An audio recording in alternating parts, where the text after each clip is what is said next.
متاسفانه ما با یه مشکل فنی مواجه شدیم. آره من خوشبختانه بود. الان متوجه میشین چرا خوشبختانه بود. خوشبختانش به خاطر این بود که من قرار نبود سوالا رو به دکتر آره یه سری از سوالا لو رفته و کولر روشن بود و به فضا رفتیم. حالا این دفعه دوباره میپرسم. باشه بگو. من سعی می‌کنم همونا رو در این صداقت بگم. تکرار لوپ قرار گرفت. سوال یک میگه که اگر برگردیم به عقب بازم همین کار رو انتخاب میکنین یا خیر؟ قطعاً تا همین لحظه که الان این سوال از من پرسیدی بهترین تصمیمم همین خواهد بود. یعنی بعد از این مدتی که گذشته در واقع آرزومه که اگر برگشتم عقب باز هم همین رشته رو انتخاب کنم و باز هم تو همین مسیر قرار بگیرم. خب اگر این کار منقرض شه یا دیگه نتونین انجامش بدین و مجبور بشین، سوال که جدید بود که شد سوالات. خب یه بار دیگه بگو. من استرسی باشه. اگه این کار منقرض بشه آره اگه این کار دیگه مثلا منقرض شه، مثلا بره جزء AI مثلا شما فکر کن. آها متوجه شدم. یهویی مثلا دیگه دکترا از بین برن، مثلا نه کسی جای دکترا رو بگیره، همشون رباتیک بشن. خب درسته. چی کار می‌کنیدش؟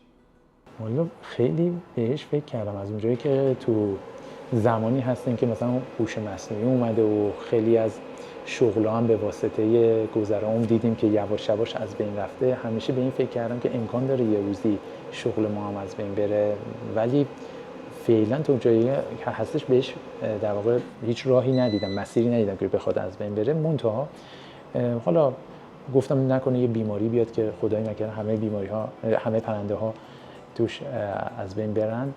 اون موقع خب این یک جنبه بد ماجرا هستش که گفتم توانمندی‌های دیگه‌اش آدم فکر کنه. مثلا من علاقه‌مندی به ورزش دارم، میتونم تو رشته مورد علاقم تو اونجا شغلی بگیرم، مثلا به عنوان کسی که رشته حرفه‌ایش شنا هستش میتونم تو زمینه شنا وارد بشم به عنوان مربی یا ناجی غریق.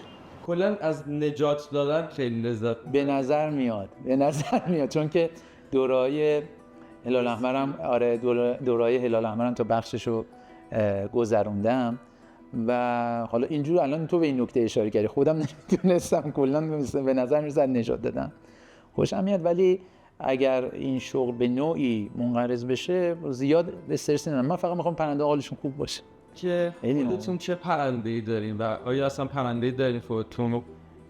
من یک مرغ عشق یا باجیه که الان فکر کنم از 92 داشتمش که حسب یه اتفاق وارد زندگی ما شد.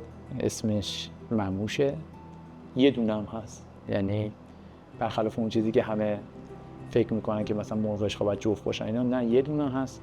مثلا یه دونه هم خودش خواسته، یعنی اینکه اصلا با تاریخچه‌ای که اومد تو کلینیک به خاطر این بود که جفتاشو میزده و جفت نمیپذیرفته.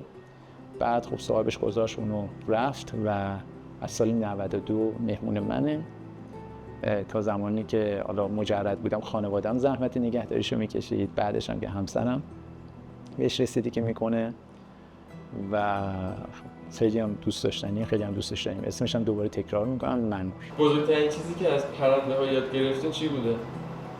یه موردی که حالا رئاله، یعنی بیشتر به زندگی ما نزدیکه، بحث اینه که چجوری سالم زندگی کنیم. من انتظار دارم مثلا پرنده ها برای اینکه طول عمر بیشتری داشته باشن، کیفیت زندگی بالاتری داشته باشن. برای همین خب وقتی که میگم که پرنده باید تغذیهش خوب باشه، به فکر تغذیه خودمونم هستم. وقتی میگم باید خوابش خوب باشه، به فکر خواب خودم. وقتی میگم استرس نداشته باشه، این بیشترین چیزی که یاد گرفتم اینه که برای طولانی زندگی کردن بعد لایف استایل درست بشه، زیاد به دارو و مکمل و اینا وابسته نباشیم.